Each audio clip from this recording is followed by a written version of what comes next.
Live. You're listening to Live with Men, the podcast. So yeah, this is Men, the podcast. What do? We talk about mental health for men. We pretty much discussing kila kitu, lakini focus yetu kwenye wanaume zaidi. Mimi naitwa Michael Baruti. Nadia, what's up? Hi. You've been in a good mood lately. Shule vipi? It's been Ethiopian coffee. Shout out to Ethiopian coffee. Paid ad. Is it a paid ad or free ad? Wamekulipa. I just say my brand. Hawajanilipa. Yes. Ethiopian coffee. So Ethiopian coffee, now you know what you need to do. Mlipeni Nadia, ili tuwafanyie kazi zaidi. Yeah? Kama inakufanyia kazi vizuri, that's good news for me. That's good news for me. Yeah? And then leo bwana, we are so before sema leo nini, remember to check us out on Twitter @menthepodcast and Instagram @menthepodcast. Na popote pale ambapo unasikiliza podcast, please subscribe, share, to our feedback as well. We love those. You know, na kama unataka kuwasiliana na Nadia is our resident psychologist. It feels fancy saying that. We have own resident psychologist. You know, lakini kama unataka kuwasiliana naye pia ni @mindmatterstz on Instagram and @mindmatterstz on Twitter. So leo bwana, I have two brothers with me here. My brothers kabisa. I know about nimewajua for a while kabisa na I feel like wanna fit sana kwenye hii conversation ambayo tutakuwa nayo leo. So I'll start with Leslie. We had Leslie kwenye episode yetu. It was episode number 11. And now we're almost on our 40th episode, my guy. Wow. It's been a while. Growth. Yeah, it's growth. Tell me about it. And just so you know, episode number 11 came out on 24th of April 2020. That long, my guy. Almost a year, man. Yeah. So you can actually go check out that episode of What Makes a Man. I'm going to call Leslie. Leslie, karibu sana. It's nice to have you back. Thanks, man. And then this other side, you're going to want a Gilson. Yes. Gilson. Letea matatizo huyu. Not true. Gilson has been tweeting Controversy and master. yes. Disruptor. And probably Gilson has been tweeting vitu ambavyo tunguna kufikiria but they can't say it. Unajua kuna watu ambao kujipisha mabovu kwamba you guys can't say it, I'll say it. Yeah, and people should know I'm a digital marketer, so yeah. Numbers. Yani akitweet vitu ambavyo ni controversial. Yeye kaenda kujia kwenye tweets zake, for him is a success. I know what to say, when to say. Exactly. Yeah. Yeah. So Gilson is a digital marketer. Kwa hiyo watu wanaweza kumwona Gilson anashinda Twitter 24/7, but it's actually that's where it's working. Literally Gilson yupo kazini. So my guy, nashukuru nashukuru sana kwa kutujoin hapa leo. Outside Nadia's office, you're usually inside, like you know we're outside in the balcony, so feel comfortable and let's have conversations, yeah? Right. Now, a couple of weeks ago, Nadia sent me this thing. I'm not sure, as a man, they relate now, we might don't know. Yeah? Also, I think it's a screenshot from Twitter. I'm going to let him try to make an Instagram, and then he can look up, back and so this person actually say, guys are mean as fuck when they're going through shit. You'll be thinking it's another girl, and it's really them being frustrated with life. Yeah. Before I get to my next question, how true is that? There's an element of truth in that, in being mean. But I don't know I'm being mean. I'm just going through something. I don't know what I'm going through. Yeah. Like an example is, in 2017 Mwanzoni, there's a moment I went through depression. Yeah. Me, I didn't know I'm going through depression. Yeah.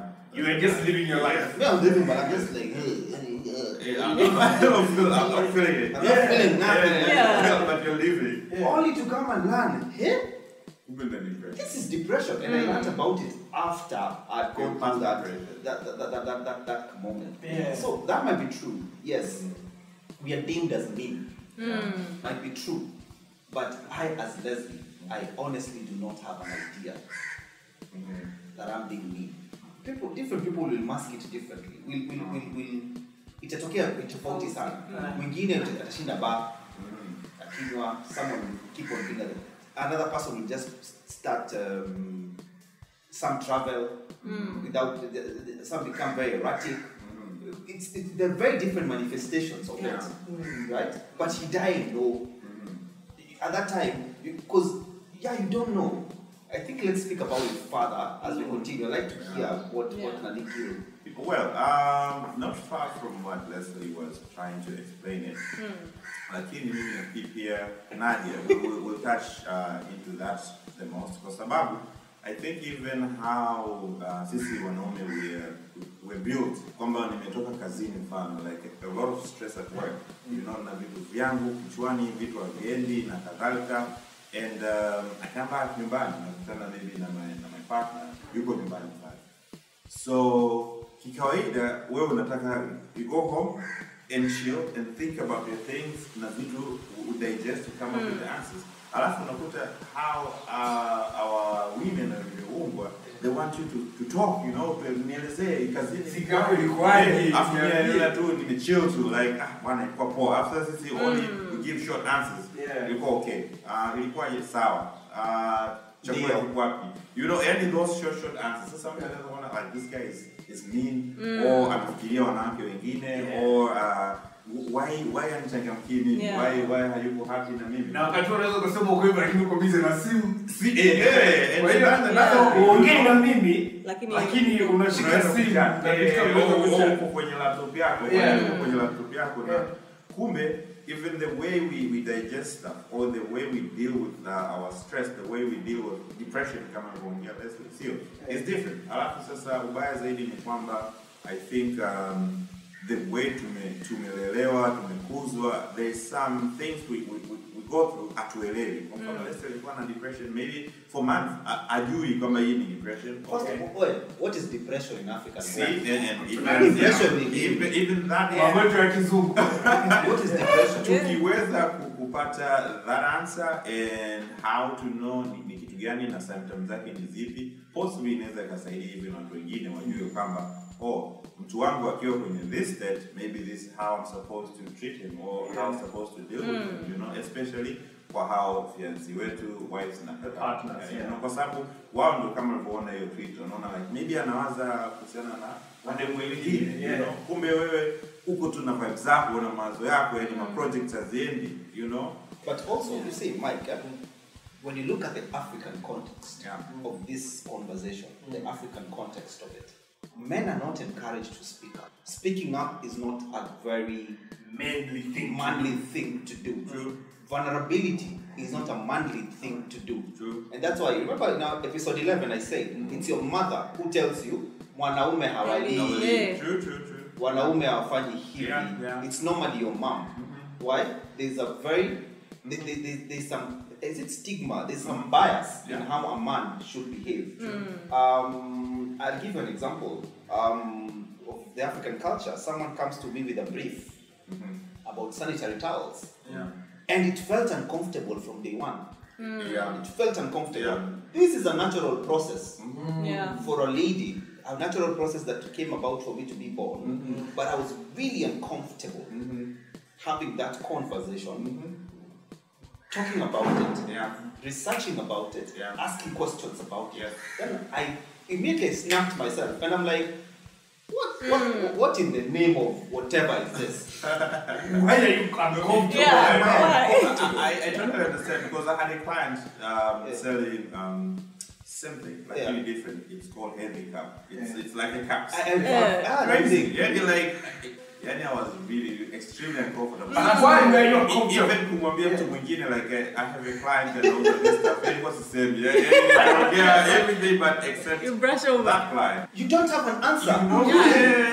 There's no reason why I was uncomfortable, but you come and realize it's where you're coming from. True. You're coming from a point whereby even when you're smaller, when the people come to talk to ladies about their menstrual health, girls were taken aside, like and it's that secret thing, and then they come wrapping, they've been given samples, they come them wrapped, and really hiding them. There's a time I was sent to go and get sanitary towels at the supermarket.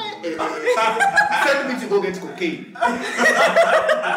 to be easier. To be easier. You want me to pass cocaine through the habits. I I'm actually walking at the supermarket and I'm like, upper shoppers. You know, between shoppers, that place where they are, and normally on the aisle towards the sabunis, between that place and the counter, I can tell you the steps. I counted. I saw everyone. I remember everyone who was there. I remember everyone. But why? When I came to look at it later, I came and realized it is purely cultural. It's a heavy cultural bias, and it's wrong. And that's why men, back to the topic, they don't know. How do I even speak up? How do I tell you? Kwanza tunaanza kama ya how kuinishwa ni kwamba should I? Good question. Kabla ya how ni kwamba should I? Should I? And again, remember also the person I'm talking to, the other gender. What has the other gender been sensitized to? Is that a man should be. One of the things you will hear ladies say is a man should be. Then we ask ourselves, what is leadership? What is leadership? Yeah, a man should show me that. What is leadership? Is leadership me telling you no, don't go and come back home at 2 a.m.? Is that what leadership is? Is leadership me telling you need to stay home with the kids? Is that what leadership is? What is leadership? Yeah, is leadership you giving me your whole salary? Is that what leadership is?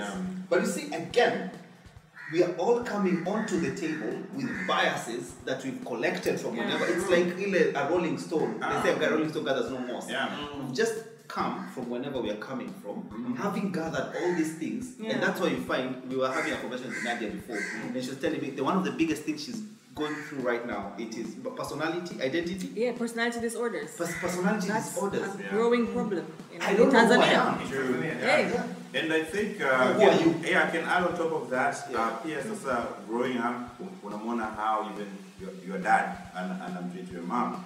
Kwa hiyo watu wengi tunachukua those behavior. Mtu wangu alikuwa ongea hivi. Tunaona ni jambo zuri. Ukiwa ukubwa unasema mwanaume anatakiwa kuongea. Si ndio? Yani anaongea vitu vichache and then hii topic mzee akija siku hiyo hata mimi nikimwomba hela ya shule sina. Unamwona like an act certain way, and then people subconsciously I think vitu vina stick, and then unakuwa unajua that's the only way, way to treat, you know, ukiona stress, this is how anafanya kitu fulani, so na sisi tunafanya kitu. Nadia, I want to ask you this because honestly you sent me this thing. You're like, Mike, okay, we need to speak about this, and I was like, I know just the guys. But what came into your mind when you? I mean, I was first of all Nadia as a lady, but also as a men by association, based on the set of the podcast. You know, what was going on through your mind when you saw that text? Many things. Kwanza, the one who wrote the post, if I'm not mistaken, was a woman. The one thing, speaking as a woman, is that we come with those biases. We've learned from experience zetu huko, tumeokota nyumbani, tumeokota mtaani, marafiki. We gather information from different sources. Ukifika kwenye hii context and the guy is acting in a way strangely, labda hujamzoea, okay, this is not the you that I got to know. Automatically, tunaanza sasa with the doubt. Natural human process. We are more inclined kuwa negative kwa sababu we're trying to see how we're surviving in this relationship. But one thing most people fail to do is conversate. I can notice your behavior has changed. I am a bit concerned of our relationship. People don't take away I am a bit concerned about the health of our relationship because I've noticed 1, 2, 3. Kwanza umeanza na wewe mwenyewe, uoga wako mwenyewe. Kwa sababu that's one thing also women nowadays, we don't want to accept that we're also vulnerable.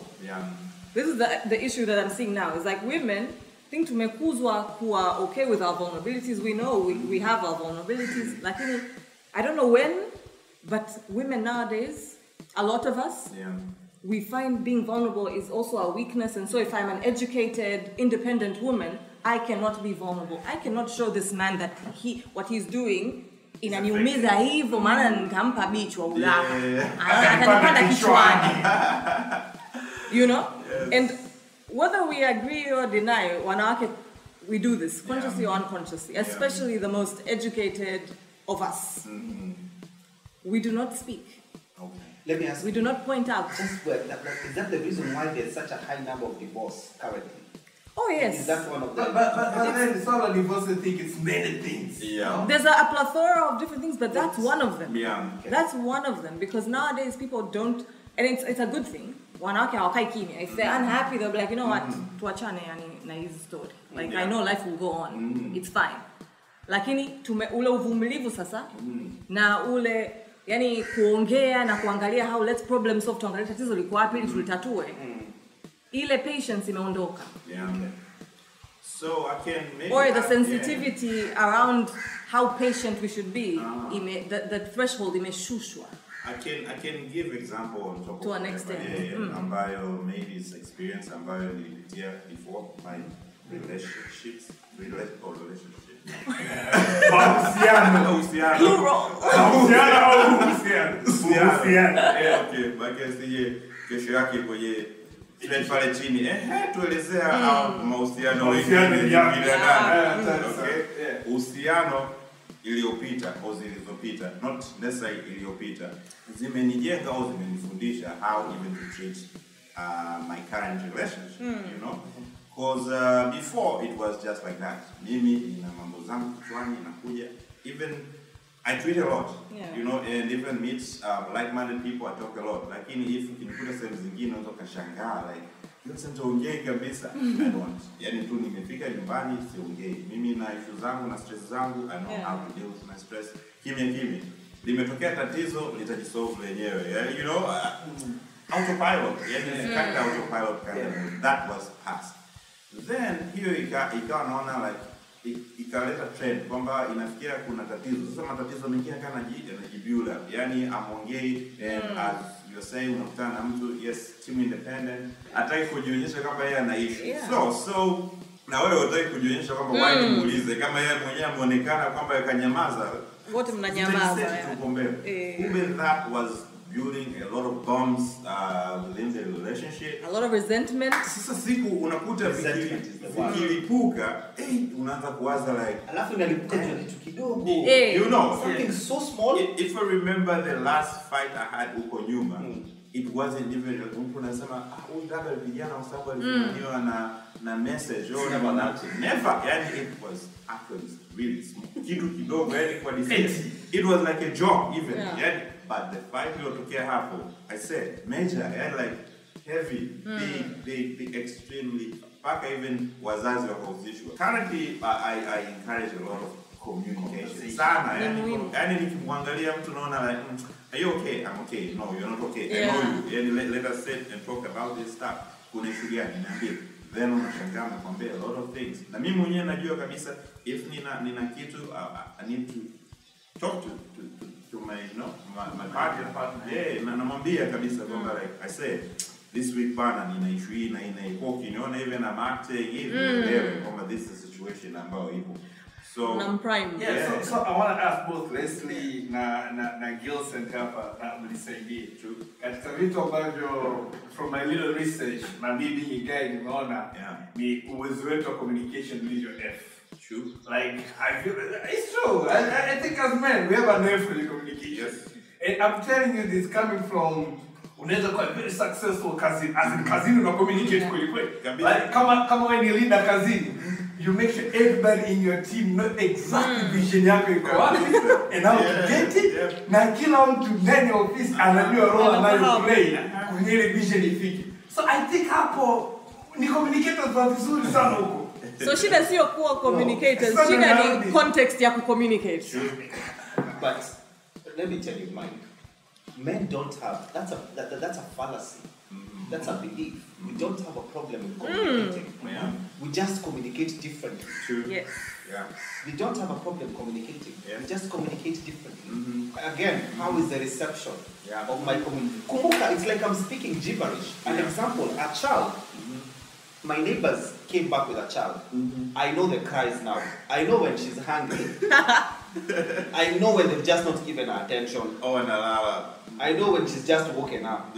When she's being showered. When she's being showered, she also cries. And I know when she's being showered. I can tell you the cries. Yes. She just doesn't know how to tell the mother no. No, yeah. Or I don't want that. Oh, I want this. yeah. So they don't understand. Yeah. So you guess until no ile Papa unakatulia ile matiti nini. This guy is Kenyan. Ni kama pacifier tu Naomba leo. muelewe jamani. Maziwa nini yani yes, but at the end of the day the child then even me as a man Yeah. how I'm communicating is I am communicating. True. But let me tell you again, let's go back. A lot of us in this generation that we are in, we don't take time to know, understand, and be by ourselves. Yeah. If there's one thing we don't want, is that a time alone. Mike, you cannot know me if I don't know me. Yeah. That's powerful. But half of us are getting into relationships, we don't know ourselves. We're getting into marriages, we don't know ourselves. Yes. And apart from that, there's this notion of it's called, I usually call it, I have a name, I call it it's like a law of progression. Because we are very good friends, we should date. Yeah. Because this relationship is sweet, we should get married. Because, Yeah. Leslie, you're getting to that minute, what I call uncomfortable truth. Yes. And you know, when you're more hatupendi kusikia. That's true. See, when you go back and you come and see it boils down to an individual. Me as Leslie, first of all, an example. Right now I'm in a stage in my life where I just want to be by myself. Sinobaya, I spend so much time with myself. Why? Because I've realized if I don't know this guy, you won't know him. What does this guy like? What do I like? What do I want? How do I want it? When do I want it? Kwa nini? And it's gotten to a point whereby it has been me calling my own ish by its name. Yes. Leslie, you're impatient. Leslie, you this. Yeah. Leslie, you this. You know what that does to us as men? And especially men go through this a lot. Yeah. Let's go back again. You went through campus, what were you told? Fanya soma kwa bidii, pata kazi nzuri. Sasa mimi mzee wangu kidogo is different. I remember exactly wakati naenda chuo. I remember Maliza. don't fail. What is wrong with it? Mimi mzee ananiambia kama cha msingi don't fail but ishi. There is more to life than just studies at university. Oh, your dad was cool. Sasa tatizo lako tu ni kimoja, hayo yote nikasoma nikasikia tu neno ishi. Kaenda kula bata. Mbaya mno. Mpaka nimemaliza chuo, kweli Mungu yupo. But now, when you look at it, when we go back and see, you're told go to school, perform well. Mike, I perform well. I'm now defined by my performance. Yeah. Right? I'm a bright chap. Then I'm told, once you finish, you're going to find a good job. Yeah. Mike, with all these brains and my first class and whatever I got, nimeenda kuwa executive, first of all in turn. Kazi ya kwanza. Yes, alafu pale naambiwa vile the way I'm useless. Mimi ndo napatiwa kazi ambazo, mimi ndo napatiwa to scrapping jobs. Right? Wakati uko nikotoka wewe Wendo jembe. Yes. Right? Yeah. So, natoka pale, I come from that. I move on to the next, which is now I'm working hard. I bought a car. I bought a car. I can afford. This is around 26, 27. My first car. I bought my first car. I can afford some nice, decent restaurant to go to for lunch and stuff like that. Yeah. So far, Mike, all the definitions you have are not yours. Right. They're given to you. Given to you. Social construct. Thank you. Everything up to that point. I wanted to have my first $10,000 at the age of 25. I did. It felt nothing. I just achieved it. The following day, it was done. So we've achieved Now what? right? Yeah. And that's where most of us find ourselves. No wonder men are going through these things a lot now because we are getting to achieve. You know, right now, as I told you in episode 11, I have more money than my dad at my age. Right? Yeah. I have more money than my previous generation, the people before me at my age. What does that tell you? I have more success. Why? Because there's technology. Things are easier for me. Yeah. Because they had to struggle really hard to make them easier for me. True. Right? So when you look at it from such a perspective, you realize we really avoid being by ourselves to know. So you're getting to 30, you're getting married, you don't know yourself. Everything about you is a social construct. Afu sasa hapo ukutane na mtu ambaye na yeye pia hajijui True. na yeye hajijui. Yes. You know, so you're both there not knowing who is this Nadia? Yeah. What does Nadia like? What does Nadia enjoy? Both of you are coming with that same And state. to make even matter worse, other people wanakuja sapia That's with hard. their past. Yani wanakuja ndani kwenye hiyo relationship. Hajamalizana na ya nyuma. Kabisa. So wewe akikuona you are acting some kind of way and I relate with the past. Previously, what happened? Anakuweka hapo kwa anaona like huyu naye itakuwa ni same thing. Again, there's nothing as difficult as starting a relationship from a negative. Yeah. Whereby I'm starting a relationship from proving that I am not something. Yes. Oh, It's a recipe for failure. You're not even at zero. Yeah. It's a recipe for failure. It is. I felt a lot of examples. Preach, my guy, preach. One example, it was just like that. Kwanza, even the relationship nimeanza, mtu kaja with my file. Unajua mtu anakuja with the Ana file. file yako. Kama ndio sana. Not with the past, no. File lako. Yani now wote. Na This is kujua. you. Kwamba I know the past, I know kila kitu fulani. Okay, fulani alikuwa gani fulani. All those kind of stuff. hapo haja consult wewe. Yaani hiyo file kapata Kakusanya anakujua na friends na sources kila kitu like you know you yani wewe unajijua your limit what you can do what you can't lakini yeye anakujua zaidi kwa hiyo uweze kumwambia kitu chochote so anything that you do inakuwa refer to that file yani kwamba like huyu jamaa huyu amesema hivi kwanza leo yuko wapi amesema ameenda tips no atakuwa agenda tips kabisa yani you know kwa hata ukija ukimwambia kitu gani cha ukweli yeye hawezi kuelewa so we end up I think we were fighting like every 2 days I think yani ilikuwa maybe tunakaa peaceful 3 days 2 days tumegombana 3 days 2 days it wasn't fun yani kabisa Walikuwa kama huko ni WWE. It wasn't. Every Saturday you make. It wasn't. Okay, maybe these are the things you have to popote. Maybe this is the first time even people have heard about this news. So eventually, after maybe sasa tatizo lingine, I am like patient. And naona kwamba maybe hivi vitu vitakuwa fixed eventually. Maybe kwa sababu ana idea zake, so mbeleni ataelewa atanijua. Hello, wrong. Yani it was just like that.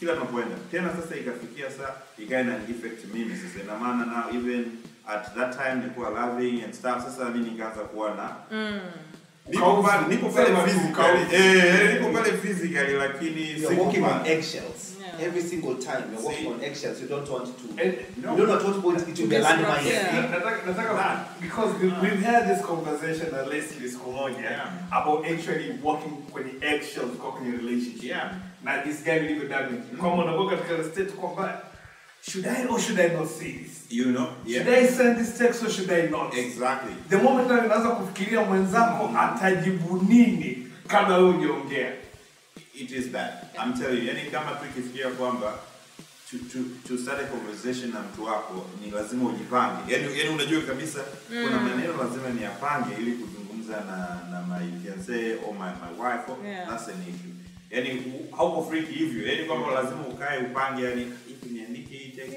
nikiandika ata respond vipi hii text nikimwambia naenda kuonana na marafiki zangu at maybe certain restaurant mtu anaanza kuwaza like say najua exactly nini but you see Gil, one thing I'm also coming to learn about that about our generation and about how we are growing and that starts with me my own goal is what I've gone back and said I've not spent time with myself to deal with myself I used to wonder what people go to therapists to do nowadays me are not like to you I'll book my session I'll book my session because I know they're not going to talk about my problems no we're not going to talk about my problems we're going to talk about what has caused that problem and most of us don't know what has caused that problem it goes way beyond what you ever thought it was so let's look at this thing differently that person Gil is saying anakuja na file yako na past yako anakuja when you look at it clearly they're not dealt with theirs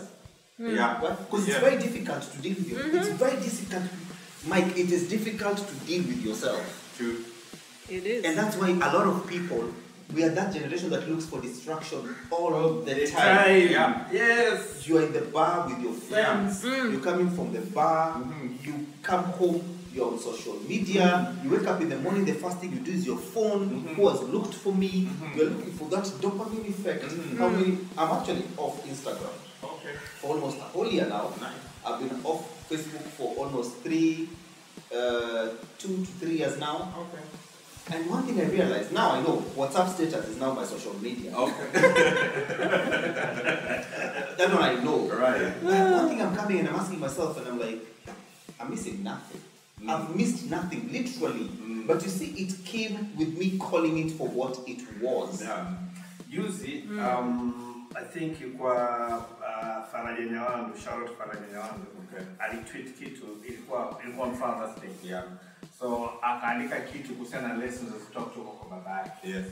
Akasema moja kitu ambacho she didn't, I don't exactly remember, but something like she noticed ni kwamba baba yake alikuwa ni mtu ambaye alikuwa na enjoy his own company. Sometimes. Yes. Kwamba atachill mwenyewe na kusema vitu like he had his a long time. And then we shared in Twitter akamalizia kama man, it's very important for you to be able to spend time on your own. True. Yeah. That builds you as a person. It builds your character. The one thing that has built me in the last 2 to 3 years is the time I spent by myself. Yeah. You know why?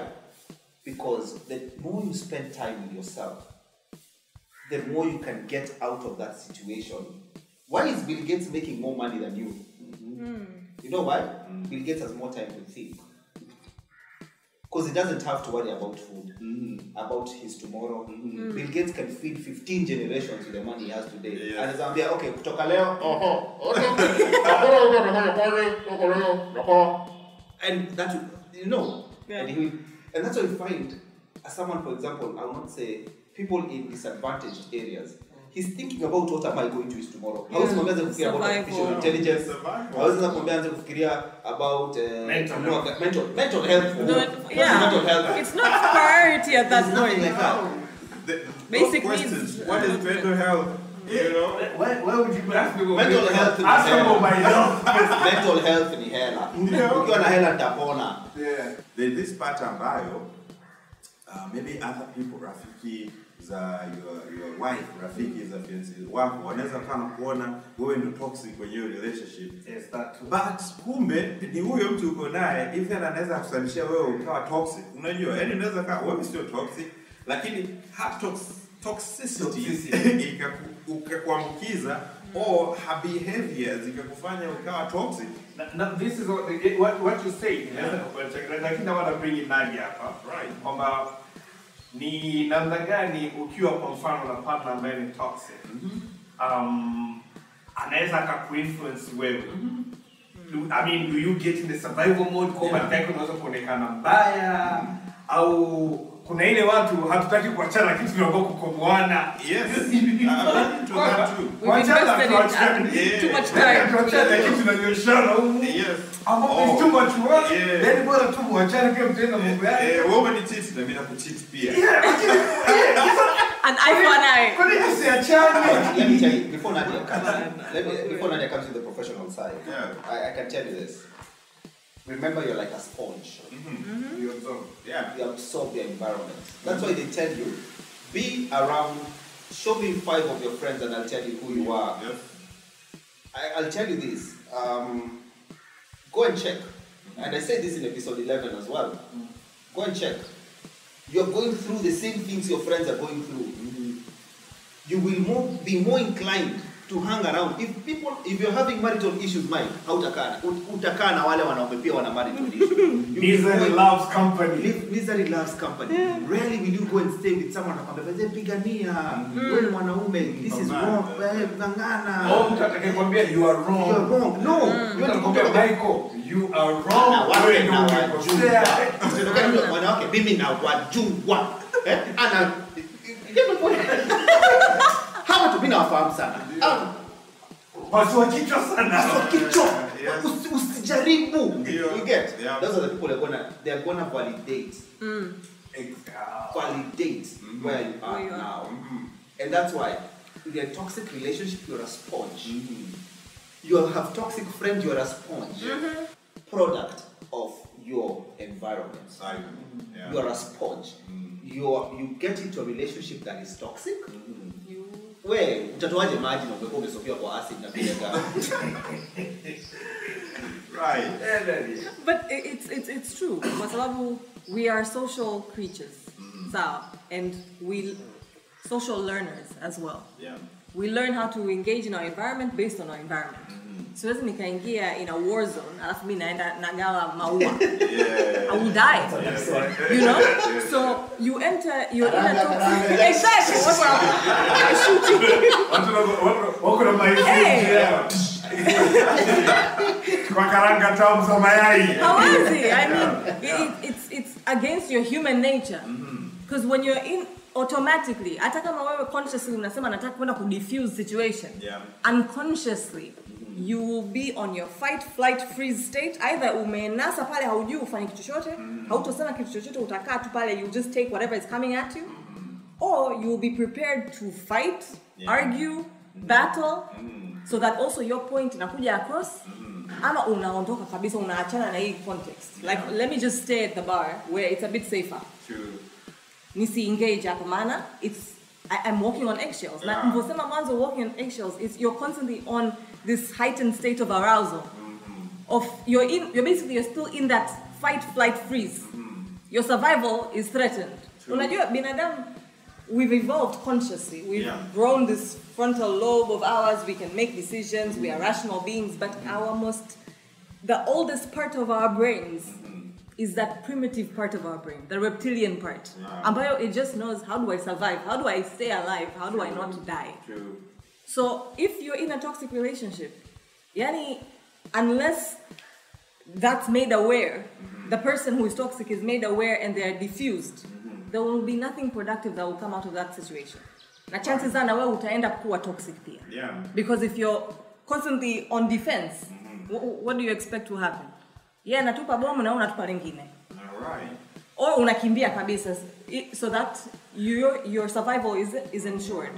Awesome. Which the relationship remains to be toxic. Kwa sababu bado hamtaongea na kama mkiongea ni mnagombana, sio kuongea.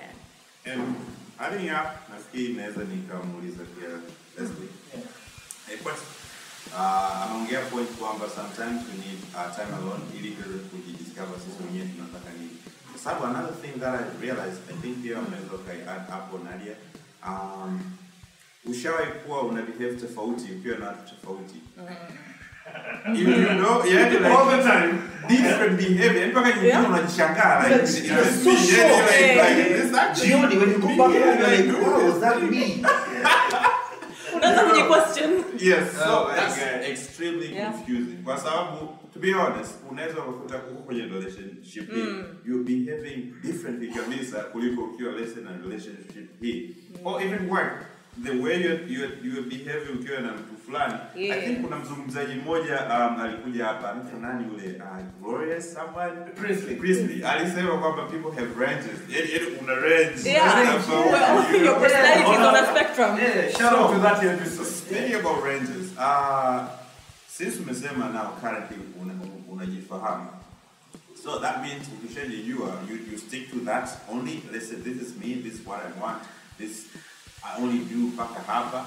Ina maana ukikutana na relationship ambayo, do you adapt into that relationship or you just take to adapt kwako wewe kufanya? Yani that's another question. No, one thing I'm learning is this is as a man or as a human being, the most constant thing is the change. But before, one thing why sijajifahamu, what I've done is I've just become very cognizant of my biases. Right. I'm very cognizant of my biases, and that's why I spoke about the menses, the menstrual health. That's a bias. I'll give you guys an example. Yeah. Growing up, we've been told someone who drives a big car is rich. True. Someone who drives a big car. So we've all been aspiring to drive big cars. Big cars, yes. There's one car I've always wanted to drive from when I was very young. I will not say which one. There's a specific car I wanted to drive. And I've seen it evolve. Like 2 months ago, I got the opportunity of I now became curious. Now I'm like, I'm in that spectrum.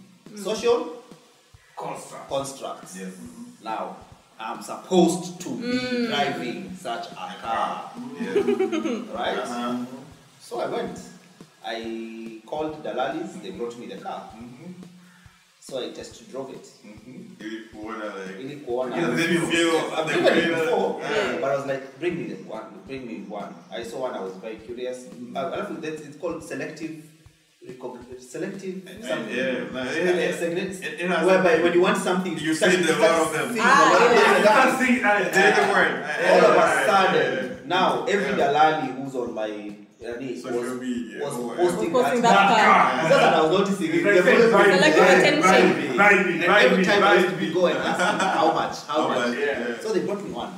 I drove it right round and I discovered, no. This is not it. I was like, it's okay. Then I still was playing around with the idea. Then as I'm driving in the evening, I asked myself, Leslie, you want to dedicate X amount of money to that car? Yes. How many times do you drive your car in a week? 2 hours. Yes, you're on 2 hours in the a whole week. week. The whole week. I mean, As in Monday to Sunday. Monday to Sunday. I mean, my car for a total of 2 hours. Yes. A total of 2 hours. Makes more sense. I don't finish a podcast. Yeah. Like I don't finish a podcast In the car. In a car. I don't finish a YouTube because me that's when I get to listen to my content. I don't get to listen to content in Aisha. I finish it in the house. Yeah. Then I'm like, okay, so I'm gonna get this thing to come here and stay here for me to drive it for 2 hours to have this money, lock this cash for 2 hours of driving. Yeah. Then I thought about it. I was like, the car I'm driving right now is okay. Yeah. What does this car need? Trust me, pimping this car to be the level I wanted it to become. It is the amount of money that I would have spent in buying tires for the other car. Yeah, it's what it cost me to The whole pimping the other guy. So I did that. Yeah. And then when we go back, you come and realize about the car story. You come and realize someone might call it Umbaili. Someone might call me Ishi Maisha, you're gonna die or something, which is fine. If you die, but you die. if you die, you die. Fine. If I die, I die. It's fine. But one thing I'm learning is, let's go back. Yeah. Let's go back. What are my biases? You see, I caught myself there. I was like, nah, Leslie, this is a bias. The car I drive doesn't matter. The question is, everything has changed. I'm in my steering wheel for 2 hours in a week, 120 minutes in a whole, I don't know how many minutes in a week. Yeah. That's the amount of time I spend on that wheel. Yeah. So what happens is, not that I've known myself, not that I'm stuck. No, You have mastered yourself. no, I have gone back to, I'm now just cognizant of my biases. Right. So moving forward, I know what these biases are. Right. So bring it back to the question that Gilson asked, and then this is for both, I think. You and I do whoever on the junction here. So I agree in terms of, and it's very important swala zima la kuwa cognizant na biasness yako, kwa sababu hata ukija kwenye conversation na mtu, you coming from a point in, okay, na kuelewa the same way ambapo ningependa pia mimi unielewe. You get it? Like the fact kwamba ukishakuwa na ile understanding, okay, naelewa kwa nini huyu mtu anasema hivi, then kidogo unakuwa umedifuse situation. But then coming to question about Gilson Teresa, so when you say you want to get into a relationship, or you get into a relationship now, I know hakuna sio kama Biblia kwamba jibu ni hili, lakini in that kind of situation kwamba in case if it were you, or mtazamo wako ni kwamba what's the best way, kwamba do you adapt to a new person, you know? Or you have to the new person, should the new person adapt to you? Or how do you adjust? And I think that's a very important question because, again, utaki mtu awe stagnant, lakini vile vile, you don't want to sell yourself too much because kama ulikuta umejipoteza because you want to become somebody. I've told you, I'm going to say it again. Yeah. Nadia is a psychologist. She's still discovering things about herself she didn't know. Yeah. Last week, I loved there's some certain ground nuts. Yeah. I really liked them, like 3 weeks back. Yes. By the way, I'm not even eating them right now. Oh. Not because I have to even overeat them. I just changed. We are evolving. So the new person, or the person when they're coming, it's not that they're coming, it's not that I'm having a list and saying, Shika hi, this is what you're supposed to have ticked. No, I'm just saying, I am cognizant of my biases moving forward. I know if I speak like this, an example of are my expectations mine or are they biases? I'm just very cognizant about that moving forward. Number two, I'm hoping you as well, you are cognizant about your biases and about yourself. You kind of understand who you are, or you're in the journey of understanding who you are. Like, what I'm saying, Mike, is simple. Install your software, una app in you as a person of knowing who you are. So it's a constant. So say app too. You're using it. You're constantly discovering yourself. You're constantly engaging with yourself and discovering, okay, so I like this, I don't like this. Mike, when we were speaking episode 11, I told you guys I love shoes. Because my father never bought me shoes. So I don't like shoes anymore. As a matter of fact, I'm restraining myself from getting a third pair. Of course. I'm restraining myself from getting a third pair because I'm thinking my mother in heaven will think I'm not serious with life. Speaking about that, I think there's a lesson here, watu ambao kwenye relationship, they're supposed to know that. Kwa sababu, watu wengine wanavyoona, the way tumeanza relationship yetu is not evolving, is not growing. And the thing that nilikuwa nazipenda wakati tunaanza relationship yetu, sio ninavyopenda sasa. Kwa hiyo unaona, yani sasa watu wanataka, Gil kabadilika. No, mimi sijabadilika. I've evolved. Maybe now nilikuwa napenda kuangalia TV na wewe. Now I don't like to watch TV. So maybe you don't like to watch TV at all. Yeah. You know, so people wengi tunakuwa judge kwa sababu even we don't know about that too. Kwamba watu wana evolve, watu wana grow, watu wana change, vitu vinabadilika. But again, it's a lot of work. It goes back to what I said. And the man a lot of work for me to actively want to understand this situation. Sasa wewe unaelewa, unakuta you are unasema the other person shangaa tu vipi na ndio maana nataka inarudi sawa kwamba atakuwa kwa wanawake zake tu au kuna mtu anabadilisha. And as fellas, ni kiasi gani ya statement wewe inawauzi? Which one? Atakuwa kwa wanawake zake au kuna mtu anakusumbua tu na anakubadilisha siku hizi? Sabari kuna mtu aliandika ogopa sana ile kauli ya nono kuna wanawake zako wa Twitter. Yes. I will get back to your question, because maybe according to my work and I'm really engaging with social media. For anyone ambaye niko naye as my spouse, anaamini kwamba hiyo DM yake itakuwa busy sana. Huyu atakuwa na wanawake sana. But if I show you my DM is dry, yani kabisa like Sahara, like all the DM that I'm getting is a kazi. Ninahitaji milioni 2 fine nini. You know those kind of stuff. Hey, people are trying to grow. What I'm trying to do is to even make her trust me more. And anyway, open zaidi kwake kwamba listen niko hapa, she know that niko hapa, any all my movement kidogo anaelewa. So akiwa anaelewa, and eventually that has built even that trust kwamba anajua huyu maybe the way ambavyo nilikuwa nafikiria before sio hivyo, or the idea ambayo ninayo kichwani, okay, this other day nilisema sawa, so you want to know nini vipo kwenye DM yangu, I can give you my phone kae nayo the whole week uone kama kuna kitu chochote kinatokea kwenye hiyo DM hapo.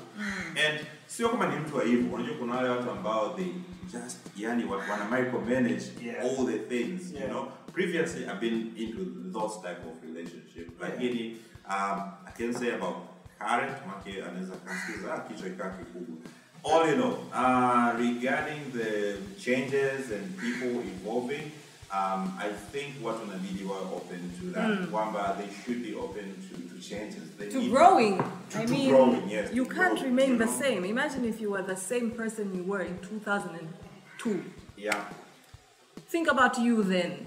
Do you usually think on that stage? Okay, let me ask you. Do you normally think about things you did, then you cringe? Exactly. Yeah. Like, did I really? I will never share with anybody. I take them to grave. Yeah, na achana hata na vitu ambavyo ulifanya zamani. Unaweza ukasema umetoka kuwa na conversation 5 minutes ago. Yeah. And you're walking to your car and you're like, did I really say that? Yeah. That's a freaking pathway imeshatengenezwa. Like you created new neural pathways. Kwamba nilichokisema pale sikukifikiria. It was a very dumb thing to say, very ignorant. True. But now the next conversation you have with a similar topic, you would have updated your file. Will you not say that is changing? It is. You're changing each second. We are changing. Now here, maybe later you can have maybe this other conversation, maybe with us or with anyone. Kuna watu wale ambao they get married really young. How I'm gonna go through this thing about tunaongea sasa hivi. Mtu umeoana naye mtu ana miaka 22, let's say. So now mna miaka 30 years. So hapo kuna a lot of even your partner unaweza ukaa sio huyo ambaye unamtaka ukiwa na miaka 30. Like you know, this is not the woman ilikuwa anataka nikiwa na hii miaka hiyo kwa sasa hivi. Sio. So maybe that's a topic for another day. But there is something there to be talked It is about. true. It is true. And I think inakuja kwenye swala zima la I say growth, lakini pia kwenye kuinvest kwenye kukua. Kwa sababu saa nyingine you have to invest in your growth. Yeah. Kabisa. No one can do it for you. Yeah, nobody can. When you say the same way as Will Smith say, okay, I've just realized I watched a world because I love when I don't care. Yeah. He was asked by Trevor Noah kwamba ukiweza kuongea na younger Will Smith utamwambia nini? Or when you talk to your kids now, unaambia nini? And he said, I always tell them, no one can know for you. Yes. You have to know for you. I can know for me. Lakini it doesn't matter mimi najua nini. Siwezi kufanya wewe ujue kwa sababu mimi najua. Lazima wewe ujue mwenyewe. And then akatoa mfano wa sex. You cannot unknow sex. Yes. It was a very weird example, but I completely got it. The moment you know what sex is and how to do sex, you cannot say you do not know how to do that. No one can know for you. When you get up, when you investing when you grow, is that nobody can grow for you. Yeah. But you see, Mike, one thing we also need to really focus on, as a generation and as a people about the growth and not knowing for you. I said you're a sponge. You've absorbed all these things growing up. The first thing you told me, what did you tell me the first thing you met me? Have you been hitting the gym? I've been hitting the gym a lot. Yes. And the truth is, yes, I have. But why have I been hitting the gym? Why? I'll tell you why. I hate it. I hate going to the gym with a passion. I hate working out. Yes. But the one thing I hate, I'm going to defy it. I'm going to go against the one thing I hate. Yeah. Why? Because maybe the day I skip when I gym is the day I will wake up, go there and lift 50 kgs. That is the day I'm going to, because I'm going to tell you know what, my body, I own you. Yeah. You don't own me. True. But when you go back to this, where does it begin? It begins from a point of comfort. Yeah. The lady ameuliza, why are men mean When they're going through shit. when they're going through shit? Yeah. Why is that the case? Comfort. We love comfort. We love what pays. We love what works now. We love the comfort. Yeah. We are looking forward. You know your state, your constant state of your body is being obese. That's the default state of your body. Right. Is obesity. Yeah, it is you to work hard, not to become obese. Right. Yes, the constant state of your body when you've been abused is abuse the other person. Okay. Yes, it takes a lot for you not to do that.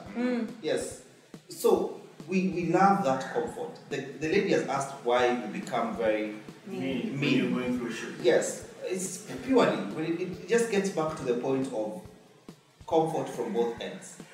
As a man, I'm very as I don't know what I'm going through, and I want the comfort, and I don't want to talk about it.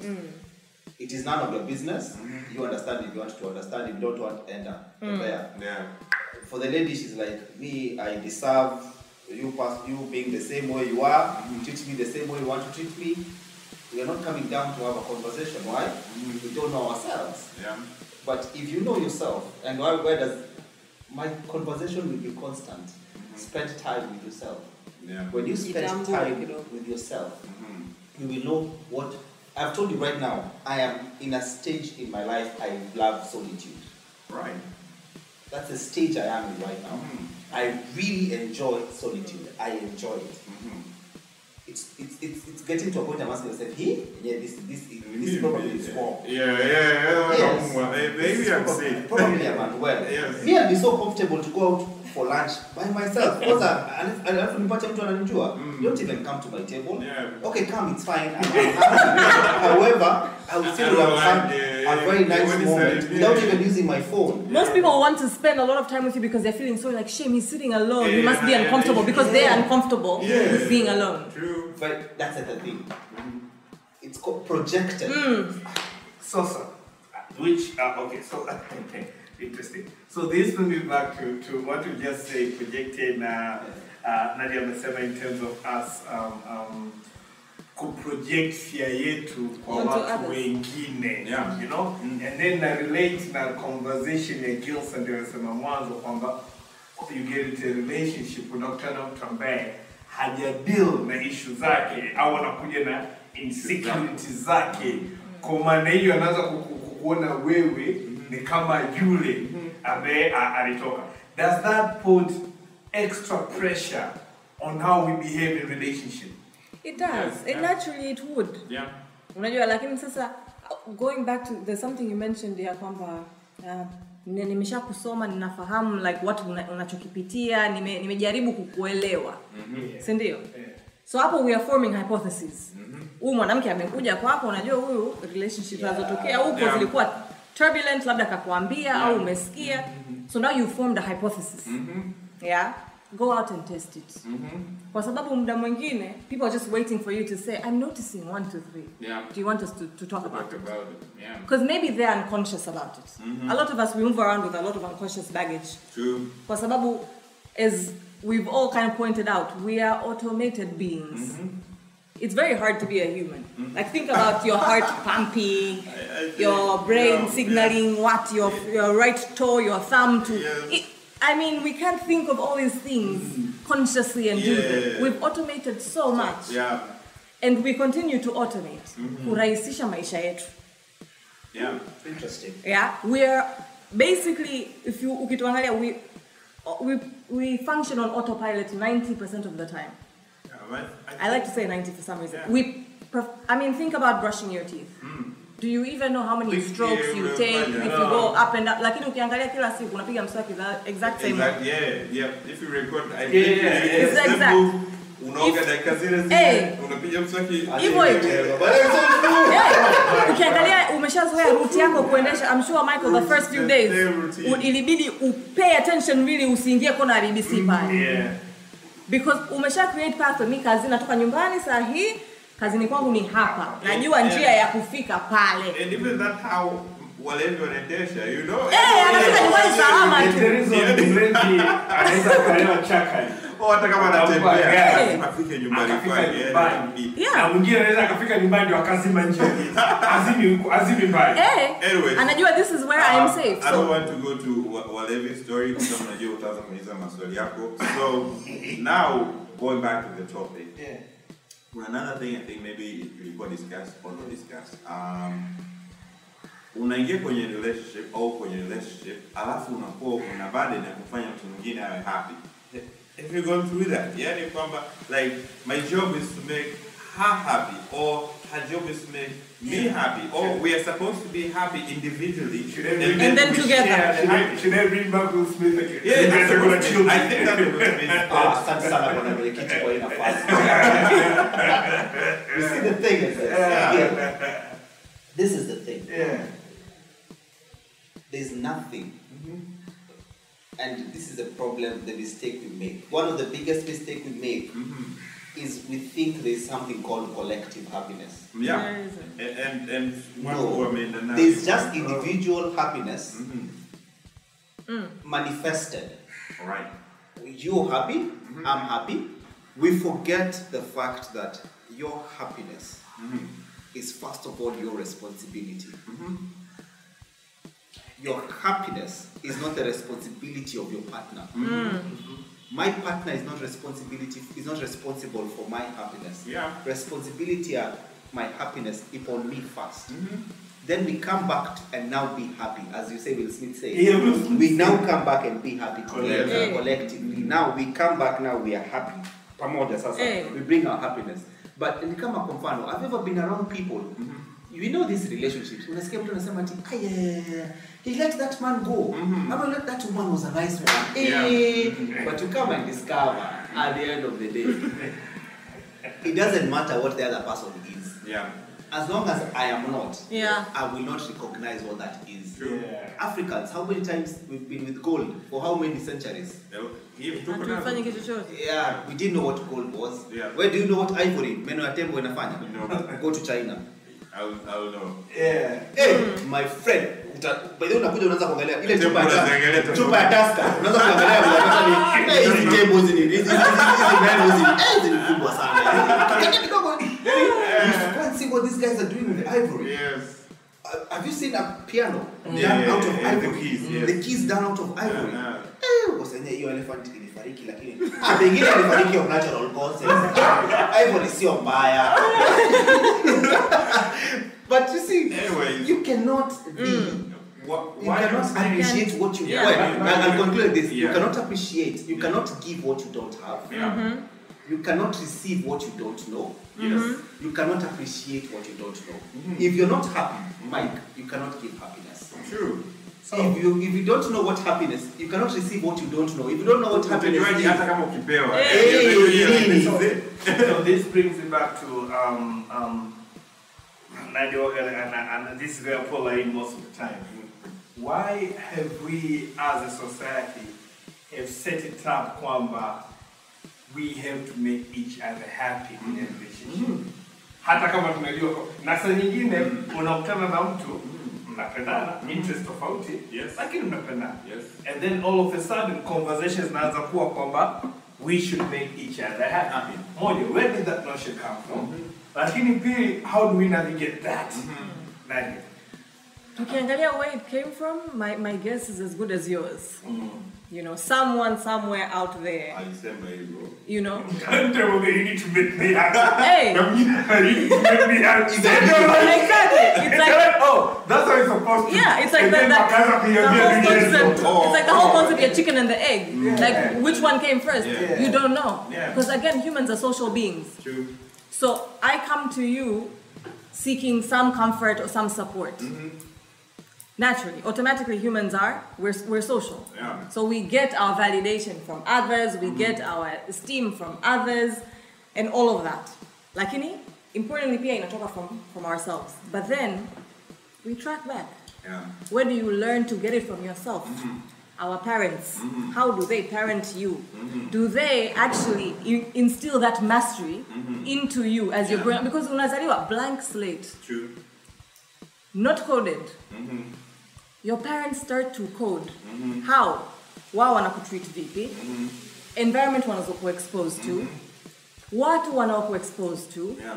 This is squeeze wazazi wa squeeze are very conscious. I will not send my child to a play date at Nadia's house because Nadia ana tabia fulani fulani. Yeah, Sitaki mwanangu she's there, asipate. yeah. Kwa sababu atazipata. Because kids learn, even us as adults, we learn socially. So all of this, the things that we're doing today, they were coded in us. True. And going back to what Leslie said, it is now our job to look at that programming that was instilled in us and sift and say, okay, which ones, which bags need to be removed? What do we need to program back into it? What can we keep? Because it hasn't been just bad things that we are getting from our parents who are unconscious about parenting. Yeah. You know, we're getting good and bad things. Like, it is our conscious duty True.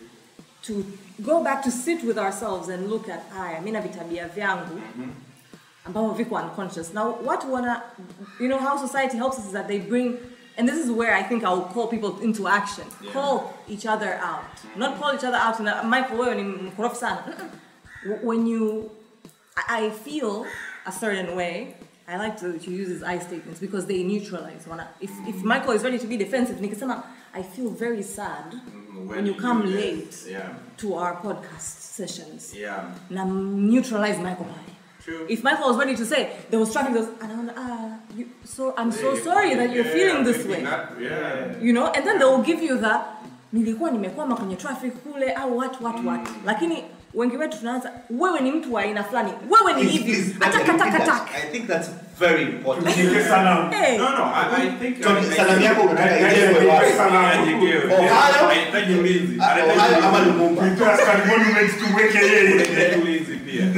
please repeat that. Yeah. How to neutralize, how to deal with that conversation. Yeah, unaanza na wewe binafsi. Yaani tabia ya Leslie imekukwazaje?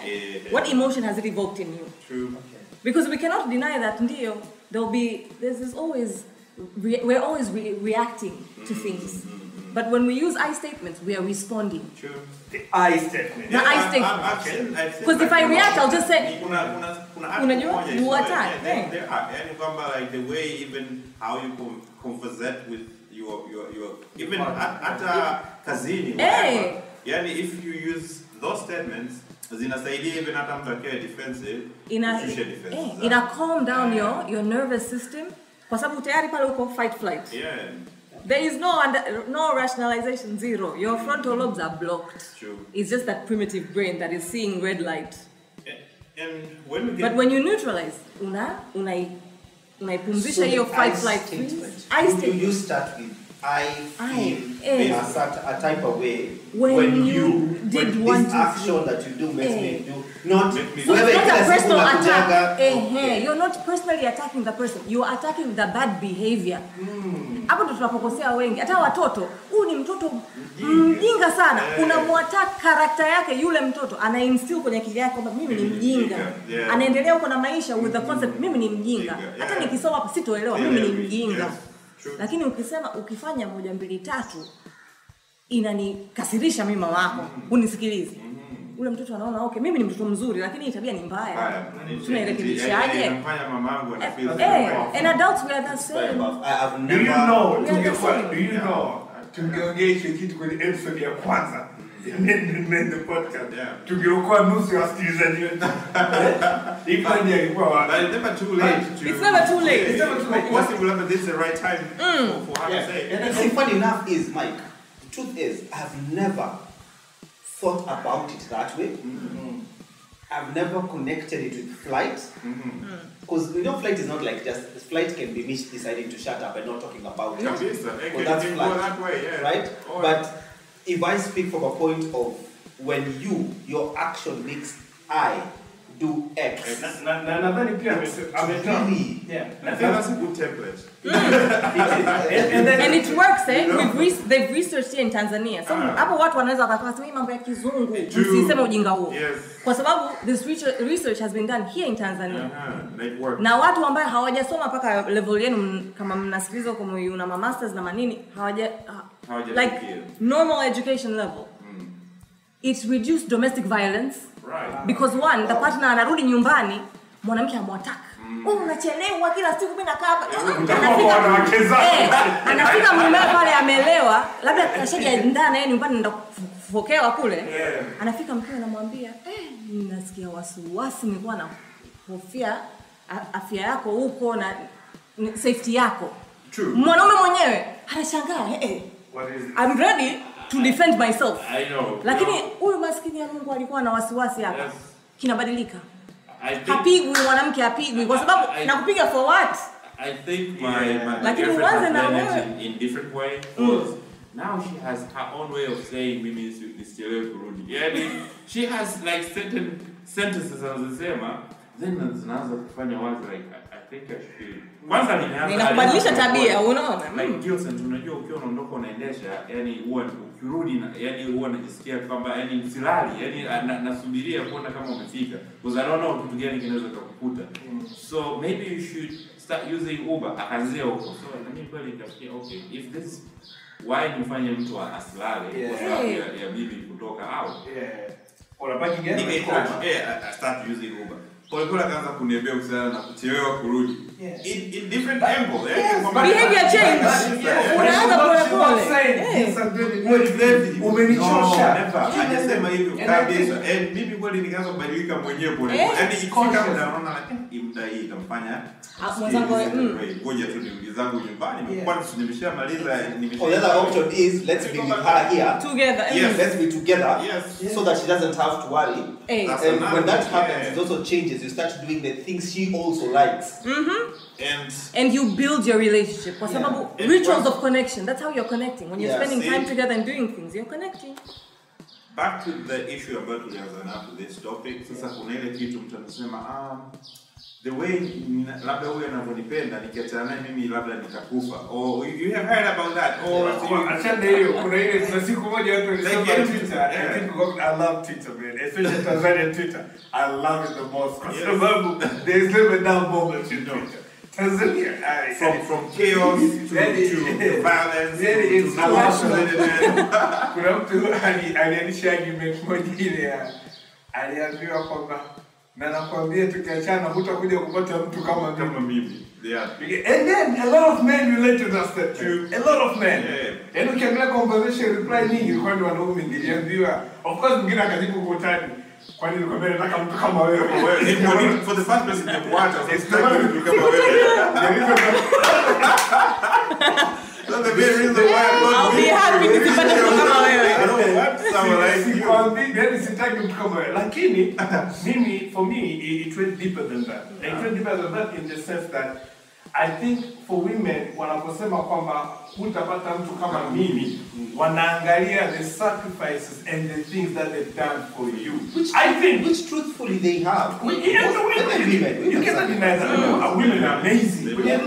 Now women women go extra mile for men. And sometimes women wanafanya vitu ambavyo mwenyewe unasema if I was a woman couldn't nikifanya hichi kitu. But women do that. So mara nyingi my take was anapokuambia hutapata mtu kama mimi, it's more about you mother the things I've done for you. You think somebody else atafanya hivi. Lakini sasa communicate. Exactly. We're doing things that in silence. Let me ask. This is you need to put it in the forefront. This is the question I asked. I got myself in a position whereby I started pinpointing the things I've done for my partner. Then I discovered this thing is bull. This thing, why did I do them? Because I wanted to be recognized by the fact that I did them. And as a matter of fact, in 4 years, those things are not even big. Si vitu vikubwa. Ulinunua gari. It's not even about a house. That house it's more, I feel for me, nasema the subtle things. Like, ile kuwa na wasiwasi. Kwa sababu anachokisema hapo huwezi kupata mtu kama mimi kwa sababu anasema mimi Nadia silali usiku mzima na kuwaza wewe. Alafu you don't give a rat's ass. Lakini sijakwambia kwamba I am so anxious I cannot sleep because I'm worried about you. Even though vitu ambavyo nasema make sure you communicate how you're feeling. Kwa sababu how you're passionate. But Nadia, is it possible people do not know how to communicate that because they don't know? That's how they're feeling. I think that is an excuse we use as humans to not do the hard work. It's hard to tell you that I'm anxious because I'm being vulnerable. And since this is men, I think I have another thing to address. Hapo. Ile ya women, kukawa wakifikiria kwamba ukimwangalia utajua kitu gani kiko kichwani kwake. You know yani kwamba alafu ana read your mind. That's the cognitive bias. Also biasness. Mind reading. Yeah, it's mind reading. Utajua wewe unajaa sasa hivi yani as ninavyokuona. Oh, this is how unafikiria. Alafu usipofanya anakulaumu like you mbona hujafanya hivi na hivi na hivi. Mimi ndio jamani hivi wakati viko kichwani kwako. So sometimes unafanya kama unavyosema watoto sasa yani kwamba you need to try and error. Maybe this is what she wants right now. Wakati kumbe even sio kitu anachotaka. Lakini ukiangalia from a perspective of half of us tunafanya vitu kwa sifa. Right. Kwa sifa. We want to be someone to remember that I did X, Y, Z for you. I'm coming to realize. That's what So we're it's keeping not you coming safe. even That's from why a we're good keeping place. Yeah. It's not coming from a It's not genuine, coming from a unconditional friend. space. And I checked myself on that. I realized, did I do these things because Nimepenzi mtoto moyoni. did I do these things because nitaka aende akaongea na marafiki zake wao wananiangalia For social capital. Social capital. Yeah. social capital. But let me tell you something, Mike. No, unakuja unapata sasa hivi relationships. Mtu anakaa chini anakuambia because of the past relationship alifanya vitu fulani, anakuambia I will never do them. I tell people I'll actually do more than what I did the other time because that is me. Yes. That's who I am. Ni kama wewe ndio hivyo, you will do it. I will do it. Yeah. So you come and find a lot of people, a lot of us, our neurons are being. That's why you come and find such bitter people. Such bitter people. Why? Kwa sababu ulifanya when you did things ambazo zipo kwenye moyo, ama you did it from the bottom of the heart, then someone probably alichukulia vingine, akachukulia mzaha and stuff like that. Then you've decided from now henceforth in my whole life generalize sitakuwa nafanya vitu fulani mpaka mwanaume afanye vitu fulani. And what I find a lot of very bitter people. Let me tell you, Mike, I tell people I will get into the next one and I will do more than I did in the past one. The other one more than the other one. You know why? Exactly. Because that is who I am. Exactly. I'm not going to change who I am because of the circumstances. How you receive my good deeds is tells me about you, not about me. True. Yes. Usually about me, sister. Yani kwamba am I happy if I do this? Yes. My girlfriend hana simu, but nimeona kabisa I deserve to buy her a nice phone. Sio kwamba ninanunua kwa sababu ya sifa. I'm happy doing it, and kwa sababu yeye itamsaidia 1, 2, 3. Buy the phone. Chukua. Or girlfriend wangu hana gari, anasumbuka kila siku and I can afford to buy her a car. So anakuja, ule ukimpa sio vitu sio nini na nini. What if akikuacha utafanya nini? Like what if asiniache And that's the part people do not want to talk about. Siku tamka asubuhi kwenda yani I'm waking up to a grumpy person. I'm coming home to a grumpy person. Kuna siku when Bill and Melinda gets announced kwamba they're splitting. Of course the announcement ilikuja kwa ajili ya kutuliza watu wengine. It was not about them. Ile statement ilikuwa ni ili stock market itulie. Kwamba guys tunaachana lakini kila kitu kiko vizuri. Of course, the statement of your company, we cannot grow together anymore. We will grow together to where? You are the growth. We want to grow. Where? You are the growth. But mtu mmoja akaja akaandika akasema so Bill and Melinda Gates wameachana. Akatoa mfano mitatu akaenda mpaka kwenye Bible watu ambao inanili. Mimi nikaangalia nikasema wait a minute. Mbona tuna mifano mingi zaidi ya waliofanikiwa ambao they stay together. Na they've survived when any storm the relationship na vitu kama hivi. So inakuja pale ndio napenda sana mfano uliotoa kwamba tuko so much built au attracted na failures na watu ambao wameshindwa na hatutaki kuona mifano mizuri kiasi kwamba wewe ukifanikiwa sisi tunashangaa how why. Kwa maana kila siku huyo dada atakwambia hautampata mtu kama mimi. You know one thing, I'm a Christian. The Bible says, God says in the Bible, I own cattle on 1,000 hills. I own cattle on 1,000. He's not saying how many cattle he owns. He just said, I own cattle on 1,000. They might be 40 million, 200 million. What does that mean? Mungu hamnyang'anyi mwingine akupe. Mungu akumkiwi hata mnyang'anya Nadia iPhone ndio anipe. No, where he has is plenty. True. Right? And that's why tunasema hautampata mtu mwingine kama mimi. Mimi actually I pray that you find someone better than me. True. Yeah. May God give you something better than I. Exactly. You know why? Be the one for you. If I'm not that, I'm not. If I'm not that sawa. Be grateful that you know, at least we've identified we are not. Asante shukuru Mungu sasa hivi it's ended now. Yeah. That I can do something about it. Yes. Before The it leader dies. na Bill Gates cannot do. Sasa hizi itakuwa ngumu kidogo. At least Davika huko yani itakuwa slightly easier. You know? Speaking about Bado that, na shida nitapata mtu ambaye ana Bill Gates hakuna mtu. to add on top of that, ni kwamba I think even since the breakup zetu nyingi zinaishia kwenye violence. Yani hazishi hivyo, unajua kwamba like I think mimi na wewe hatuwezi kufit in friendship. Yeah. Maybe you utapata mtu mwingine ambaye better than me.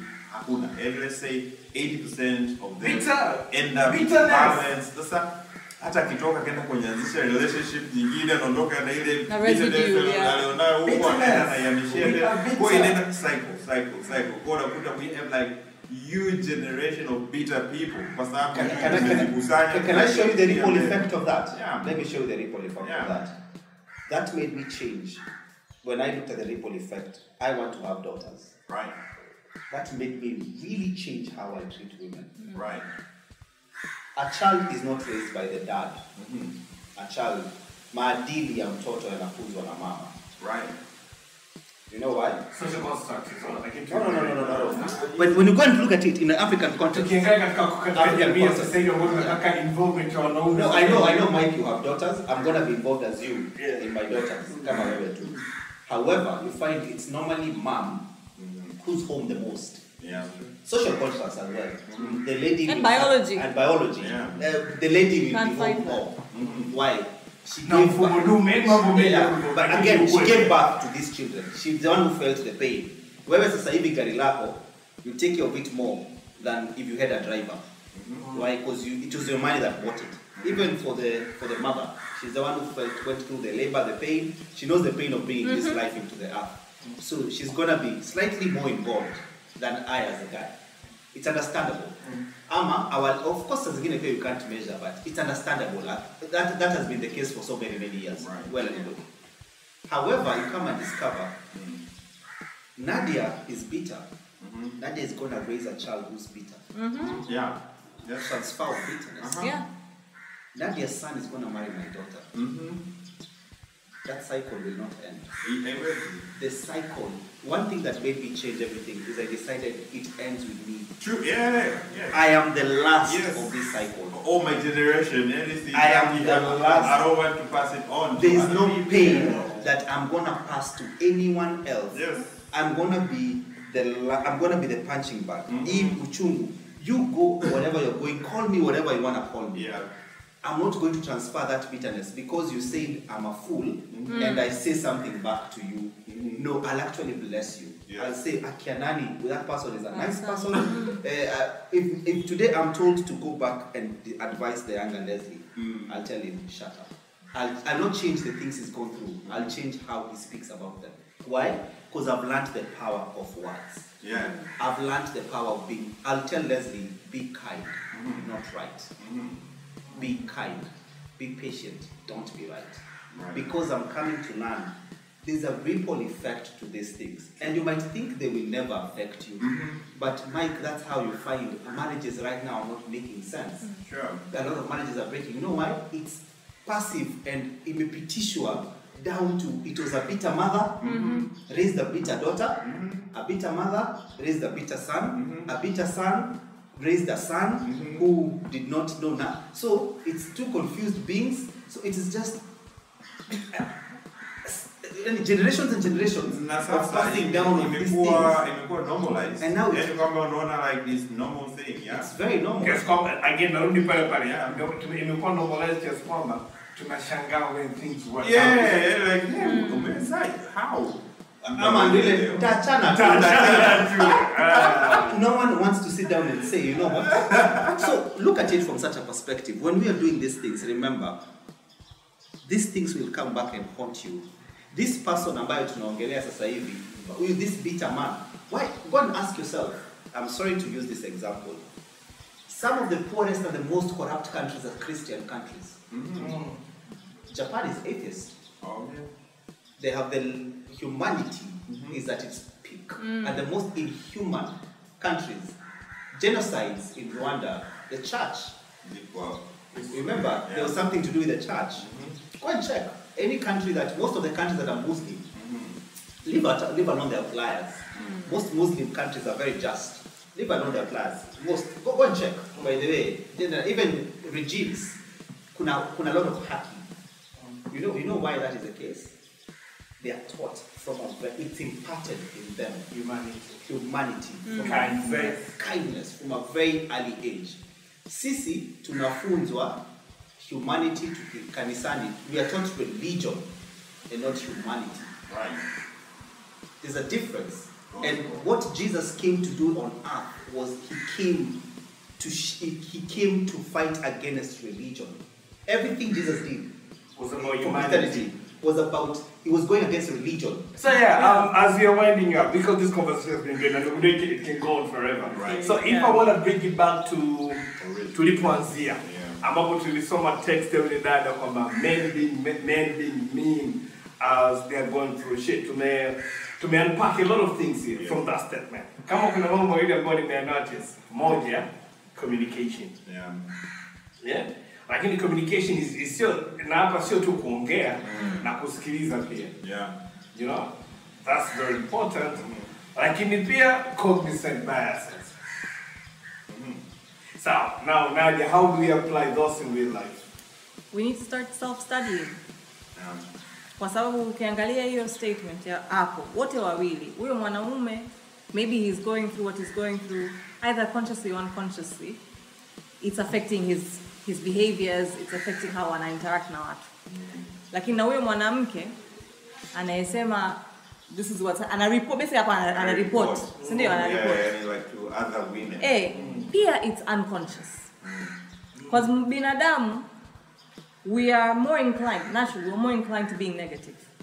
Kwa sababu, if I'm here thinking the world is such a peaceful place, I'm not going to be worried about how to protect myself, but there's dangers outside. Can't be walking outside at night, let's say dead in the night, carrying my jewelry and stuff. I will get robbed because the world is not all roses and sunshine. So we are hardwired to being more negative. We're more inclined to thinking about what will go wrong before we think about what will go right. It's our natural human process. Lakini when we're cognizant and we actively choose to go against that automatic human response, then one, kwa sababu now the threats tuliokuwa nazo sasa hivi sizo ambazo zilizokuwepo zamani. Zamani it was actual threats. There's lions and tigers and God knows what that are out to eat your food. Lakini leo it's just your partner who is exhausted and is going through their own shit. You who's exhausted and your mother is stressing you about, I don't know, getting married and shit. Or work is stressing you because now you want God knows a promotion or what, and kuna mtu anakubania huko. Stresses zimebadilika. Lakini response yetu imebaki pale pale. Tunaenda on high alert. Oh my God, they are threatening my survival. So when we are cognizant, now we are saying this ili tujue kwamba we are inclined to being negative. Tujue kabisa. I think this is why I always say it. We are negative. We are negative beings. Right. Because if we weren't negative, we wouldn't bother paying attention to the traffic laws. I'll just drive. Maybe ataniona atasimama. Nani kakwambia? Hujafuata ties, mtu anaweza kuja kukuvamia. Ukafa. The end. You know? So it serves us well, lakini we need to be conscious about it. You need to start being cognizant about, okay, I'm more inclined towards assuming the worst of my partner. Not because of any concrete reason, lakini kwa sababu tu ninaogopa relationship yetu inaweza ikaisha. Nisipokuwa makini, huyu anaweza akadakwa na mtu mwingine kule. Once you have that realization, hata wewe approach yako itabadilika. You will approach it in a way that will be building rather than in a way ambayo itaenda kubomoa. We need to start, as Leslie, even Gil Santame mentioned, we need to start being very aware of, one, our biases. Two, spend time with yourself. We're uncomfortable with ourselves. And so, muda wote uko mjichanganya na watu, as Leslie said, we're sponges, we're absorbing, we learn, we are learning socially. Hapo unazungukwa na watu ambao nao wako inclined to being more negative, and so wanaona tu rangi nyekundu before seeing the roses and sunshine. That's what you're going to take in as well. Right. You know? So having that in the back of our heads and consciously choosing how we are responding and reacting Kwa sababu God knows wengi wetu tuna react. We're like so automated. We're just triggered by our own issues, our own past stories, na nini tuna project into the future and projecting onto our partners ambazo zinaharibu, zinakuweka wewe in situations ambazo they're dangerous. Right. Because imagine you're attacking someone who is going through a lot. They're under stress. Tayari hapo, fight, flight, freeze is on high alert. Right. Meaning logic is taking a break. The CEO ameenda kuchill. Yuko baharini pale relax. Back office ndo wanapambana. Alafu wewe unakuja una attack. Domestic violence, intimate partner violence, abuses ndo zinapotokea. We both playing a role. I know most of us are smoking the perpetrators according to research zaidi ni wanaume blah blah blah. Lakini nani anamchokonoa? True. We need to also take ownership. We're going to start being accountable. Because nikisema tu men are the problem, men are the problem. Wewe when you're pointing a finger, there's what, 3 or whatever, 4 of them pointing back at you. Yeah. So what is your role? Right. You know, how can you play your role differently?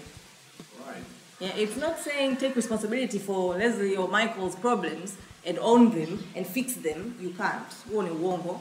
Lakini uangalie, je, mimi nawezaje nika play my role in such a way that inamsaidia huyu mwenzangu ajishughulikie na yeye mwenyewe.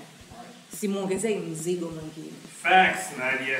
Facts. You know? Facts. And it goes both ways. A man can do that for a woman and a woman can do that for a man. I mean, that's why, and a man can do it for a man and a woman. Everybody can do it for everybody. People can do it for people. Yeah. You know? Yeah. Again, we're social beings. So, hata kama we have to do the work on ourselves. We need others to at least provide a conducive environment. See, like in therapy, I've created a conducive environment for you to come. I have the right questions to ask you. Sikupi majibu yoyote. Yeah. Yani unanilipa pale mimi na kupiga maswali tu, na kupiga tu maswali. Hey, you said this. Let's look here. When you say this, what do you mean? When you said this, where did it come from? How? When did this start? You're doing all the work, my friend. Lakini nimetengeneza environment ambayo inakusaidia wewe kufanya hiyo kazi. Funny enough, I can attest to that. When you go for therapy, I met my therapist a year later. I didn't see her for a year. Then I booked my session. Then she was like, hey, I must see him tomorrow. So she thought everything had gone bonkers. Hey, tomorrow at 1, tell him to come. When I went, in a conversation, she told me, Leslie, I'm happy. I never thought, in my wildest of thoughts, we'll ever get here. Do you know what happened? I just thought that it was very simple. You opened the doors for me. All she did was opening doors for me to see what was on the other side. And what was on the other side was me. And that's one thing we run for. You on the other side. And that's why before you sleep, you'll be on your phone so that there's distraction, or watch a movie before you sleep. You'll wake up in the morning. The first thing you'll do is distract yourself. You live your life distracting yourself. You'll be inside the car and you want to make phone calls. Ukienda kazini, ukienda nyumbani. You'll be having your earphones to listen to music. You look for whatever it is to distract yourself. I think I'm good at that. Distracting yourself, right? Then through work. Yeah. Yani mimi distraction yangu ni kazi tu. Like if I'm stressed at at work, stress. if any If you're happy, you work. That is me as well. Yeah, if I'm happy, I work. If I'm stressed, I work. If I'm not stressed, I work. Work. Yani sina muda ambao like nipo idle. Yani nipo idle, I don't have shit to do. That's another bias we need to study. Yeah. The fact that you're not doing anything doesn't mean you're idle. Hey, yeah. So that's a lot of us we have that definition. Kwamba ukiwa tu like Yani wewe ukakaa kazi. why? Yani sina kitu nafanya. Lakini unajua umetoka wapi? I go to my to-do list. I think I have something to do. I thought about that. Unajua Una add data even if I it's think computed. tulikuwa wadogo. Mtu alikuwa kiingereza kwa sababu mtoto umekaa tu. Yes. Jishughulishe. Wewe umekaa tu haiwezekani. Read a book. Yeah. Kimbia. Kacheza like you cannot be chilling. And that's my parents. Yeah. We're taught to be busy. Unaletea vitabu hapo hivyo. Soma.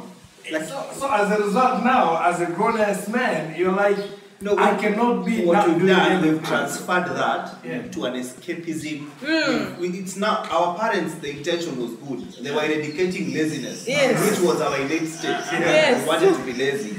As we've transferred that to run away from ourselves and from realities and truth. So the truth is, whenever umekaa pale nyumbani and you're sitting, we look for whatever level of distraction we can have. But when is the last time did you go to a restaurant and just sat by yourself? Sometimes I do that. Even I go to That's an awesome thing. Alafu ukianza kufanya hivyo, pia ningependa kuambia kitu wa dada. Let men spend time with themselves. Let it be okay for a man to spend time with himself. Sio kila saa unafuata mtu kama kibeti, kama kochi. Please, you know why? Mike, go and check at it. Go and look. We are that one generation that we are married before we are married. True. Yeah, preach. We are married before we are married. The lady doesn't know herself. Kwa sababu we started dating. Even if we started dating, let me tell you how much we don't know ourselves. We started dating. We are dating now. So in 2 months, in a month, 2 months, we moved in together. Yeah. So I am growing. Iangalie ni kama chupa ambao imepinda. A crooked. You are growing, yes. But as a plant, you're growing in the shape of that container you are. That's what people say. But I'm growing. You're growing in that container. And that's why everyone is broken. Kwa sababu hiyo relationship ikikatika, ule mti hauwezi ukautoa, ukaupeleka sehemu nyingine umepinda according to the shape of that relationship. Lazima ukate, and kukata is a lot of work. That's why you stay in an abusive relationship. Because you don't want to, because you grew. So you don't want to start afresh, because starting afresh is a lot of work. So that's why you're told, learn, men and women. Men, stop, let these ladies go out there and have time with their girls. Let her and just have time with her. It is important. Let people learn, first of all, to be comfortable on their own. Right. I think that's a good conclusion. That's a very good line. You want to add anything up to that? Kwa sababu even mimi ningesema the same. Unajua watu wengi hatujijui. So and it's difficult kujijua. I think that's the most difficult thing to. It's an endless journey. Yeah, kujijua. Sasa watu wengi wanaona kwamba like kwa nini nijijue, I attach to you. And whatever that, yani ni kama vile your boyfriend anakuwa ndo anakuongoza with the thing that you're hivi ndo unatakiwa ufanye, hivi ndo unatakiwa uwe, and my happiness ndio inabidi wewe uwe happy. Ina maana I control mimi nimeweka I decide your happiness. Yeah, you know, so kwa sababu hawajataka watu wenyewe kujijua, kwa someone else inabidi aanze kudisaidia vitu vya kufanya. And then naambia watu wasije wakachukulia kwamba we are not telling here. What we are not saying here is watu wasiwe accountable kwa makosa wanayofanya au wewe kujijua au doing things ambavyo vinakufanya uwe happy does not actually mean to ignore presence ya mwenzako kama uko kwenye relationship. It cannot be like that. Again, everything in kila kitu kwa kiasi. I cannot say because this makes me happy, then I should completely and 100% ignore the other person's feelings or the other person's presence in my life. Yes. We are not saying that, kabisa. Kabisa. We don't want to say kesho leo in the skill of men podcast. Let's see like you said amesema I should be happy. So screw you and your feelings. I'm all about me. That is not what we are saying here. And again, the trouble when you're in a relationship, you're not on your own. True. There's always the other person to consider. That even outside a relationship. There are friends, there's family, there's parents, there's nieces, nephews, children. These are all people we need to consider. We can't, humans naturally selfish also, naturally narcissistic, egocentric, you know. And so as we're moving forward, yes, we want to grow, lakini not in the detriment of others. Yes. Not by infringing on the rights of others. Yeah, that's a good one. Not in exploiting others. So isiwe tu mimi. No. Sijali wewe kama nakukanyaga na kupiga kipepsi. No. We need to be mindful that we're growing, yes, but we're not growing by damaging or hurting the people around us.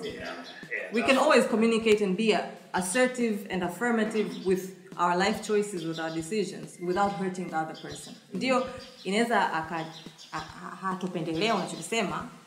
Let's say you're in a relationship and you notice actually I am not able to do the work because I'm in this relationship. Na mwenzangu haiko tayari kunipa hiyo space. You can assertively say, you know what? I have assessed myself. I want to do 1, 2, 3 for me. Yeah?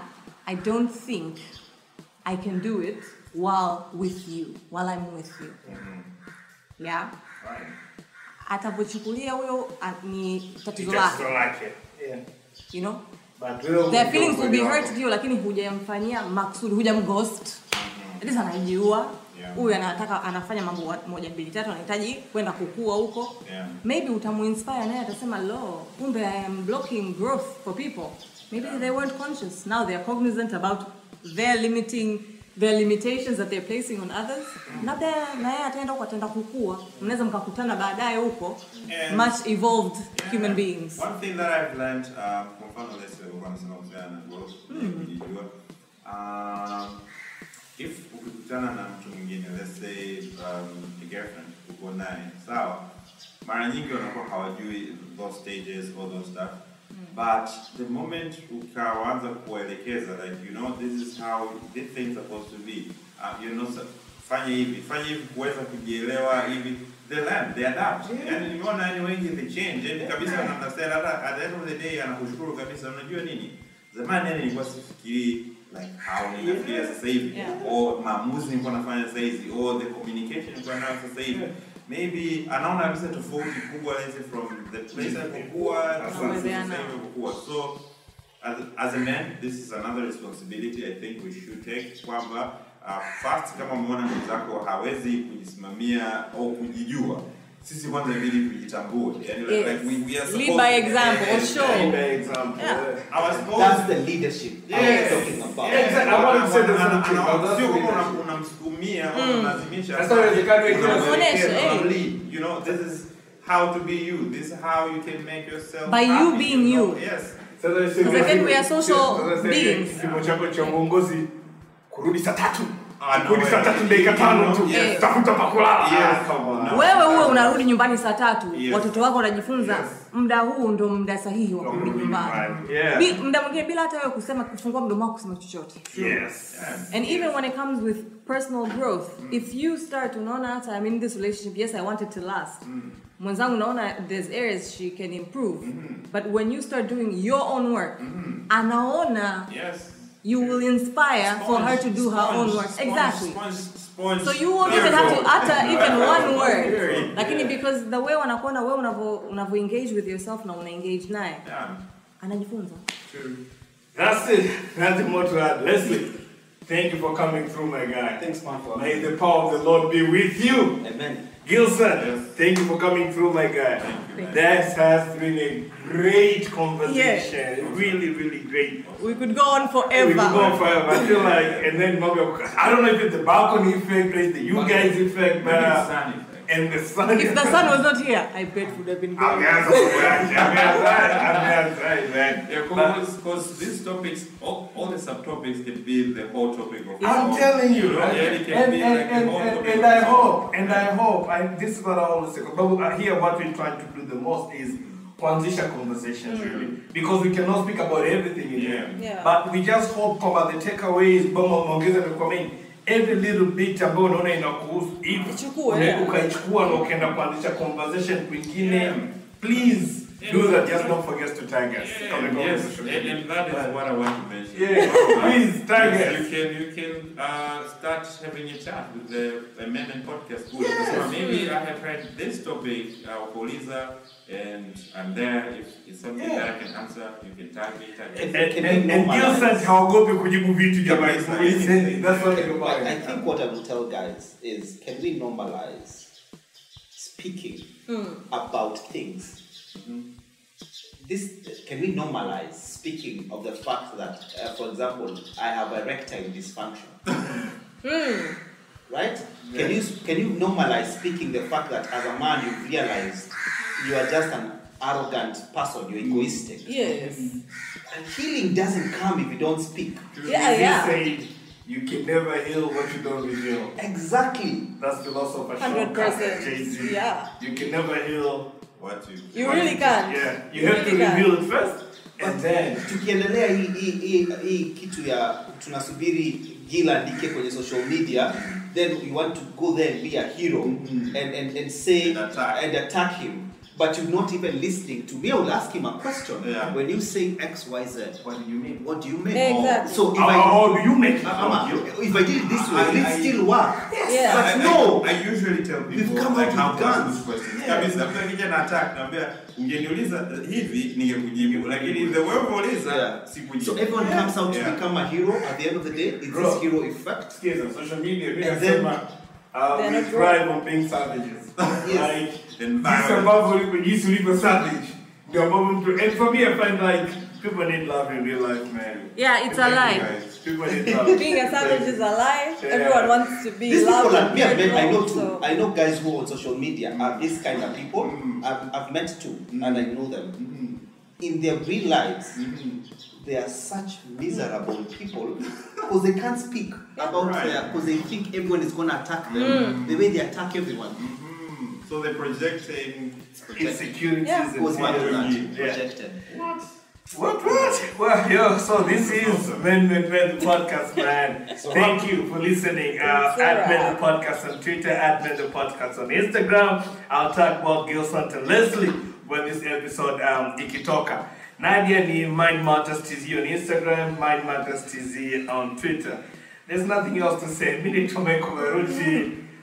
We hope you enjoy. Yeah, I hope you enjoyed. I hope you enjoyed And this take conversation. some Yeah. to invite Tena Mbele. We shall. A year from now again. A year from now again. Yeah, inshallah. Inshallah. That's Right. it. Peace. Awesome. We're out. Men, the podcast.